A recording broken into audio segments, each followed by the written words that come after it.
A Million Ways to Die in the West, 2014, the Seth MacFarlane Western comedy.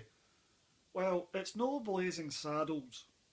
I think Blazing Saddles is overrated, but it's definitely the more substantial piece.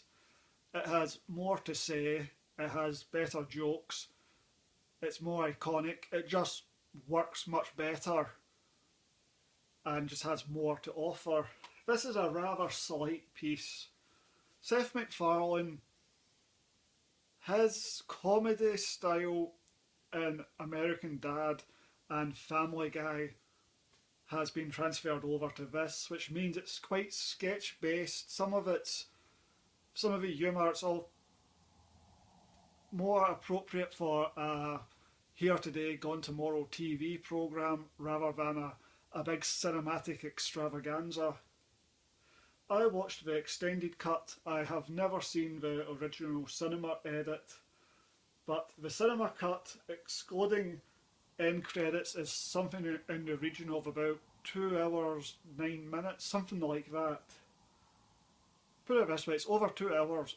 That's a long time for a comedy, and the pacing of the jokes is actually quite sedate. They're not rapid fire, they don't just hit you one after the other non-stop. It is quite politely paced.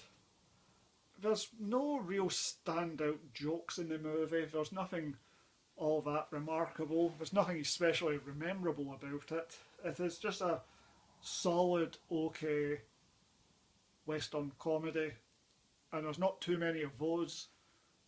There's also the Ridiculous Six with Adam Sandler, which I believe I watched the first 10 minutes and gave up on.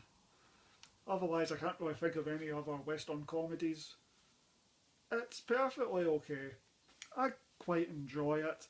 It definitely loses steam in the second half. You can feel the movie slow down, and the best jokes have more or less mostly come and gone by that point.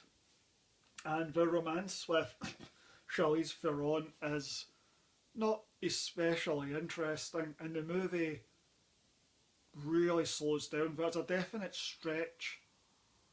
It could be a good 5 minutes long or something. A good 5 minute long stretch where he is romancing her and the film forgets to actually be funny, and it just becomes rather slow. I think that happens just before the Doc Brown cameo by Christopher Lloyd, which is a bit of a wasted opportunity as well. Not that that scene was ever going to become more than just a quick polite nod to Back to the Future Part 3, but you could have hoped for an actual joke rather than just a straightforward quote. Oh, remember that movie Back to the Future 3? Well, that was set in the West, and hey, we have made a comedy western, and so we are going to stumble across Back to the Future Part 3 in our movie.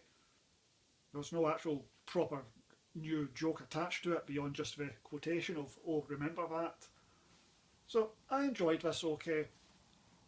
I quite like Seth MacFarlane's work. I'm certainly critical of it, but on the most part a big fan of Family Guy, and I would say American Dad's better than Family Guy. And so for me this works, but it does have the imprint of by the writers and creators of Family Guy on this. As I say, it's slightly sketchy in nature. The comedy would work just as well in a sketch show type programme or a TV programme rather than as a feature movie. I would give A Million Ways to Die in the West 6 out of 10. I have seen the movie 3 times and I enjoy it well enough. And as far as silly throwaway comedies go, it's as solid and as decent as pretty much any others you can get your hands on.